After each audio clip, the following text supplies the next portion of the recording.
working a 9 to 5, 5 days out of the week to get a check just for my check to get eat up by bills.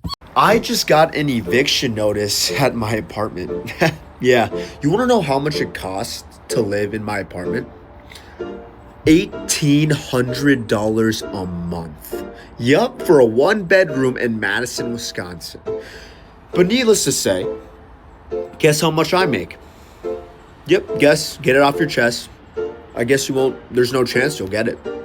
I make $7.25 an hour. The minimum wage, yup. And it's fine. As a server, you usually rely on tips, and more times than not, I get tipped generously. But I'll tell you what, $1,800, that is 100% always more than half of my 2 combined paychecks for the month. That is right, more than half of my monthly reoccurring income goes to just paying off my rent. That's not even including my groceries, going out, electricity, all of those other things, okay? All those other expenses. That's absurd. What is wrong with Wisconsin prices? Why have they all of a sudden surged? The Midwest was supposed to be a place of peace, of stability. You could get a freaking house here for like under $200K. And now prices have gone through the roof. This is absurd. What is going on?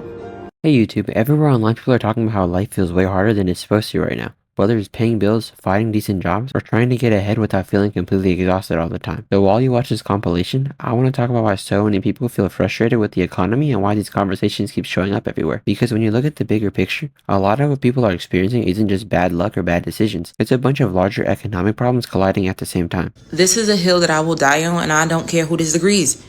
No amount of budgeting can help you in a bad economy. I don't care what no one says. There's so many people that I've been seeing recently on this app say that they have budgeted to the max that they could budget and they're still coming up short. When gas is nearly $5 a gallon, when groceries at all-time high, when rent is going up $200 at your rent renewal, there's no amount of budgeting in the world that is going to help you.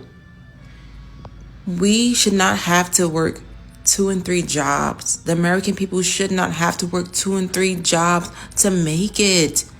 Like, at some point, we need to stop telling people that they're not budgeting right or that they're eating out too much. No. And my thing is, people work hard. Like, people work hard. You're telling me that they can't get the coffee that they enjoy in the morning. They can't go out to eat when they want because they have to budget. No, let's talk about the bigger issue. The economy is not doing good, and no amount of budgeting is going to help people. A person having to work 2 or 3 jobs is not fucking normal. Okay, that's not fucking normal. Let's stop trying to normalize people working 2 to 3 jobs. That's not fucking normal. Working 2 or 3 jobs, you will not have a time of day for life, your kids, nothing. It's nearly impossible to get your bills and shit paid and grocery shopping and taking care of your day-to-day necessities because you're always at work. But when you're stuck in a fucking economy like this with a fucking administration like this, where they're making everything go up, you don't have a fucking choice but to pick up a side hustle. Like right now, I work 3 jobs, for real, 3, and that's not fucking normal. I'm really glad that my baby is not a little kid, so he kind of understands that mama gotta work because these bills don't stop rolling. But I still be wanting to spend time with my baby on the weekend and shit, but I can't because I be having to work. I have a degree in medical billing and coding and have yet to find a job. But I'm still actively looking, updating my resume.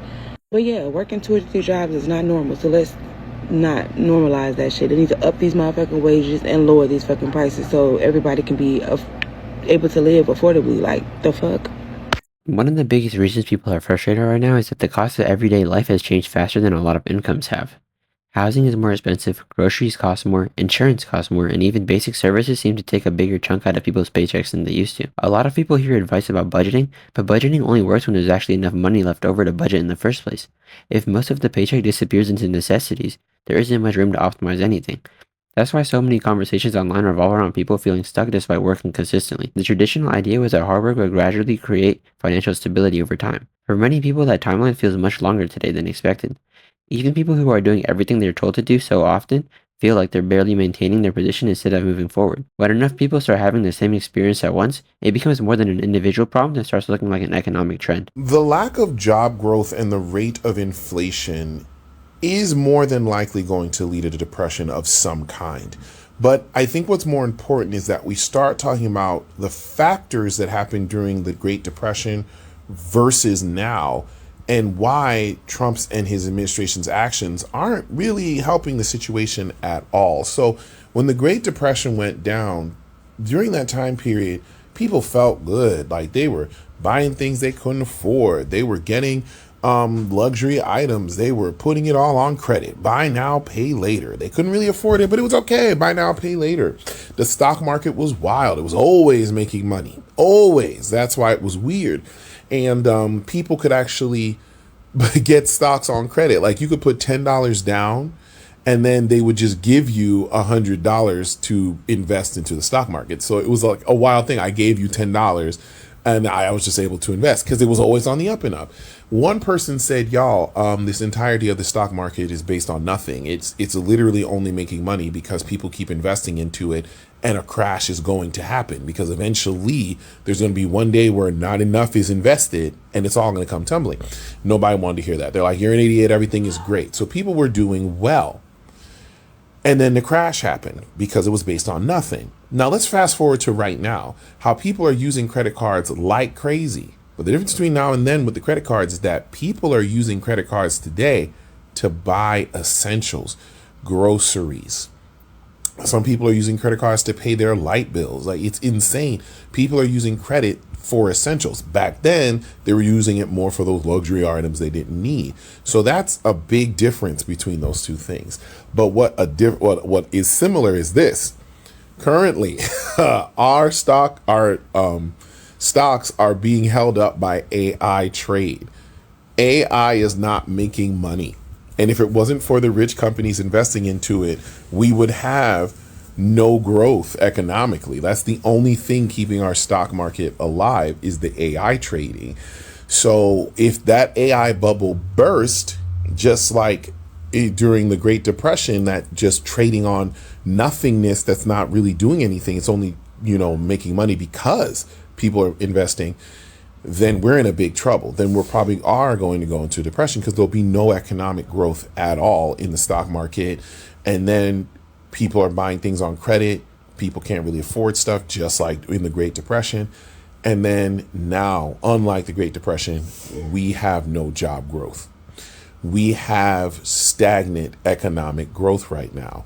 And the inflation is through the roof. Like businesses, they were raising some prices back then, but they kept it reasonable in the 1929. Nowadays, the CEOs and all the monopolies and everything have made prices just through the roof. So if there's a collapse, it's going to be just as devastating, if not worse, than the Great Depression. And we're kind of heading in that direction because Trump is not investing in the United States. Trump and the administration are not doing anything. They're not creating jobs. They're not creating programs. They're not increasing infrastructure.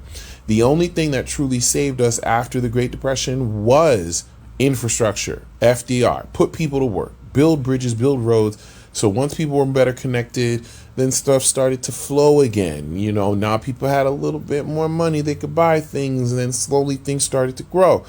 But people criticized Biden. Biden was trying to put that infrastructure again to try to get more people working. He was trying to make the green energy projects to get people working. What's even crazier is when the Great Depression happened, what happened after that, it was the Dust Bowl because the farmers were over farming the land. So it all just turned to dust. We had literal dust storm. It was killing livestock and everything.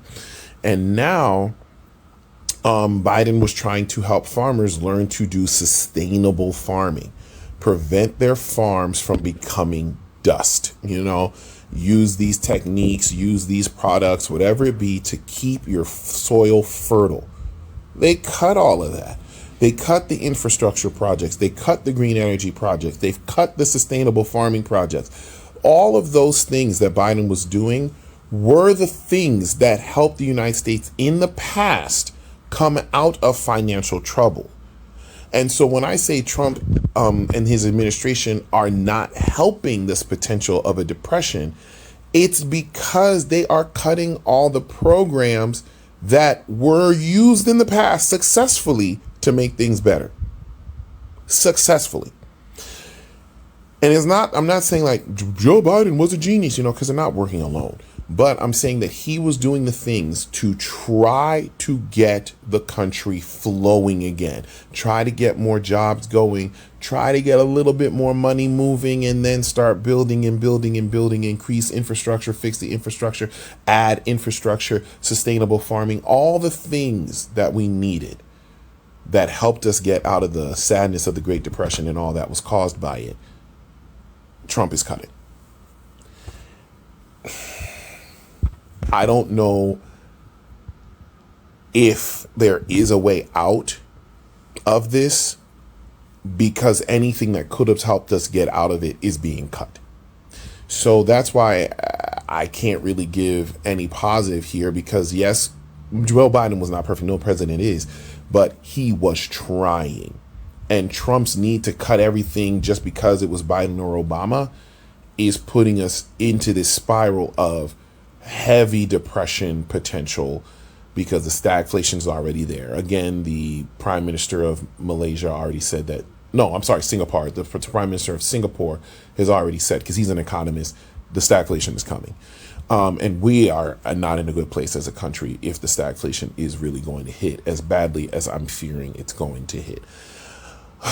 This is a long explanation, I know, but I just needed to try to kind of be clear about what I'm noticing and why I'm concerned. And I hope I answered the question. Y'all have a good night. Something else people keep bringing up is how normal it has become to constantly be working. For a lot of workers, one job doesn't always provide the level of security people expect from a full-time job. This has led to more side hustles, second jobs, freelance work, and other ways to try to fill financial gaps. The problem is that time is a limited source. When people spend most of their week working, commuting, recovering from work, and preparing for more work, it becomes harder to enjoy the things they're earning money for. That can create a feeling that life is becoming more about maintenance than progress. People start questioning whether the effort they're putting in is actually producing the results they were promised. You can see why the frustration builds over time. When millions of people are asking the same question about work, wages, and financial stability, it usually means there's a bigger problem happening beneath the surface. You know what really gets me about all the price surging that we're seeing is that it doesn't have to be that way. They purposely wait for these big events to happen to us so that we panic, and then they increase prices and then use these big events as the excuses to why they had to increase prices. When realistically, they don't have to increase prices because they already had record profits in the first place. For example, the gas prices don't have to be this high. They're using the war to say that this is why prices are going up, but realistically, that's not why they're going up. Flight prices don't have to be this high either. They use this war once again to raise prices, and they make it seem like they're being forced to do these things when realistically they could eat the cost for a little bit and still make money, but they just choose not to. They'd rather squeeze us for every single drop they could get versus just eat the cost, and they would still make money that way. They'd probably actually make more, because if prices are cheaper, people are more likely to buy. The same way how when the pandemic happened, all they did was raise prices for groceries because they knew people were panicking and desperate, and then never brought them down again. The same way how everything is priced based on tariffs, even though tariffs were ruled illegal, and prices never went down again. They wait for moments for us to panic and then raise prices so that we panic even more. There is a shift that is occurring where people are beginning to lose interest in everything, and it's causing them to retreat from society. People are radically changing the way that they are living their lives. I know that I have felt this, and you can let me know down in the comments if you have felt it. When you look around our society, you see that everything is really operating on this fear-based narrative. We are living in a world right now where we're kind of just like waiting on the next big event to happen. And we have an extreme amount of financial pressure and just economic stress that is overshadowing almost everything that we do. The amount of work that is having to go into life just to maintain it and to survive. And people are getting overwhelmed and exhausted and are kind of completely checking out. I mean, when you look at the statistics, more people than ever are living paycheck to paycheck. Nobody has any money in savings. People feel hopeless that they'll never be able to own a home. They're having to move into their vehicles. Our food system is trash. Our education system is trash. And just the awareness that the people who have been in charge and kind of set up and are controlling the system that we are currently operating in is it's not going so well. And I think more people are waking up to the fact that when we are living in this overwhelming state of fear, we are easier to be controlled and manipulated. When we're comparing ourselves to other people, it's easier to sell us stuff. We are never happy, and we're constantly on this hamster wheel of working really hard just to meet our most basic needs. The world is currently operating on a level of corruption that we have really never been aware of before, or a lot of us have not been aware of just how corrupt a lot of systems are operating, and not just within the US, but globally as well. We are constantly on, our phones and screens and social media. We're becoming more and more disconnected from each other, and it's making social interactions more challenging for us and for other people. We're losing the ability to have a community and form connections with other people. We have been disconnected from nature and outdoors, which is a place where a lot of people can just find peace and calm. From this place of fear, it is causing people to have this overwhelming sense of anxiety and depression. And we have, major mental health concerns that are going on with the majority of people. And that is a red flag that something is amiss. We can only handle so much stress before we completely shut down, which I think is what is happening to a lot of people. We are becoming overwhelmed. And from that place of overwhelm, you have fight, flight, or freeze. And we have been in fight and flight for a long time. And freeze is what a lot of people are going to, where they are just completely checking out. And this is the shift that is leading us into a deep awareness of what is going on. And that awareness is uncomfortable, to be there in that place where you are seeing past the veil, that has been over us for so long. It is the first step for us to change our course and change the way that we're living our lives, and not accepting what has been the narrative, the life that we have been told that we needed to live our entire lives. Go to school, go to college, get a good job, retire when you're 65, buy a house, stay there for most of your life. That plan isn't working anymore, and that is not the story that a lot of people are living out. With this awareness, we can really course correct and begin to break some of the habits that we have. It takes us out of that autopilot mode where we are. One of the most interesting effects of all this is how it impacts people's motivation. A lot of people describe feeling less excited about goals that used to seem important because the reward feels further and further away than before. Buying a home, building savings, paying off debt, or reaching certain milestones can seem increasingly difficult when prices keep rising. That doesn't mean people suddenly become lazy or stop caring. Sometimes constant financial pressure simply wears people down over time. When someone spends years feeling like they're running as fast as they can without gaining any ground, it can be difficult to stay optimistic. That feeling is showing up across different age groups, which is why these discussions have become so common online. People are trying to understand whether what they're experiencing is personal failure or part of a larger economic shift. The reality is that the economic conditions affect how people think, plan, and feel about the future. And until more people feel like their effort is translating into real progress again, these conversations probably aren't going anywhere anytime soon. So let me know down in the comments what you guys think about this. Hope you guys all have a great day. Peace out.